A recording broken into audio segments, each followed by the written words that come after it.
This painting is titled The Coquette by Raja Ravi Varma. The title itself is attention-grabbing. A coquette generally refers to a woman who is flirty. She possesses a captivating allure and a seductive nature. The term coquette and the coquette aesthetic is rooted in French culture, art, and literature. The coquette aesthetic was abundant during the Rococo period, an art style that emerged in France during the 18th century. The coquette was usually depicted as a woman who was skilled in the art of playful flirtation. She wielded her femininity as a form of power by enticing men with her coyness while maintaining an air of independence, confidence, and sophistication. At the time, this aesthetic was epitomized by Madame de Pompadour, the mistress of King Louis XV of France, through her fashion, wit, and social influence. Today, the term coquette still refers to this historical notion of a flirty woman. So what would a coquette from the Indian subcontinent look like? The answer is given to us by Raja Ravi Varma in this painting.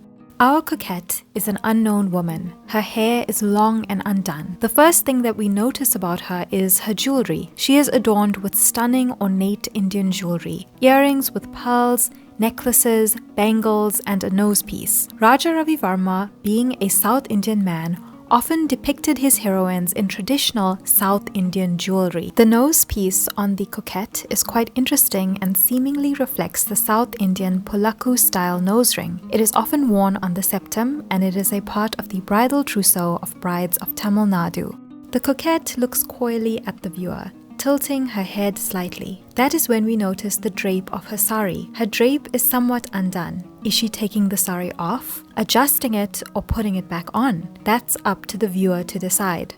We also notice that the coquette is holding a fruit. In fact, she is displaying it to us. Fruit has had an enduring presence in art history. This is especially true for Western art, where the type of fruit and its placement in a painting had a symbolic purpose, providing a hidden message from the artist to the viewer. One of the most outrageous depictions of fruit in a painting is Giuseppe Arcimboldo's Vertumnus, a portrait of the Holy Roman Emperor Rudolph II, rendered entirely in fruit, vegetables, and edible botanicals. From its theological symbolism to its role in technical innovation, fruit has proven to be more than a decorative motif. It is a vessel for exploring themes of life, decay, and transformation, as relevant today as it was in the works of Arcimboldo, Caravaggio, and Cézanne. So back to our coquette. The type of fruit that she holds seems to be a gooseberry fruit. While it could also be a lemon, the sourness of the lemon would not make sense in the context of the painting. The fruit could represent abundance and even fertility. Is our coquette with child? Is she relaying this message to us? Or is the healthy fruit symbolic of her being at the pinnacle of her beauty and vitality at this specific point in time? Raja Ravi Varma was inspired by European paintings and artists. He came from an aristocratic South Indian background, so he was exposed to European art reproductions and artists that were just finding their way to the princely courts of India. As a boy, apart from being inspired by the Italian masters of the Renaissance, he was intrigued by French artists like Louis Boulanger, Gustave Boulanger, and William Adolphe Bouguereau, especially in relation to how these French artists depicted female figures and the female form. The prints of these artists were reportedly becoming available in India during that time. Raja Ravi Varma often made multiple versions of his artwork for different patrons. He would often repeat similar themes and scenes in different pieces. It was not uncommon for a painting to be displayed at an art exhibition and then to be acquired by one buyer when another wanted it as well. Because of this ongoing demand, Raja Ravi Varma obliged several patrons with versions of a quote-unquote original painting. This was also a common practice in Europe and even in contemporary art today. This happened with the Coquette and Lady with a Fruit. It is unclear which painting came first. There are no dates to confirm this or any notable stylistic indications, but most experts agree that the Coquette probably came first. The Coquette is a very detailed painting, and this suggests that it is the primary inspiration for the second piece. Raja Ravi Varma paid a lot of attention to the jewelry and the vibrant green blouse of the Coquette. The original painting is currently a part of a private collection. Seemingly at a later time, he painted this piece, titled Lady with a Fruit. This painting is believed to have been created when Raja Ravi Varma was living and working in and around Maharashtra and Gujarat. This painting is, in many ways, warmer and softer than the Coquette. The brushstrokes in this painting have been described as less thorough. Her jewelry and her sari are not as detailed as the Coquette. The colors of the painting are mostly soft pink and brown. Interestingly, the change-up evokes a different feeling for Lady with a Fruit, one of tenderness. In the naturalistic depiction of the young woman, Raja Ravi Varma lyrically combines eroticism with innocence.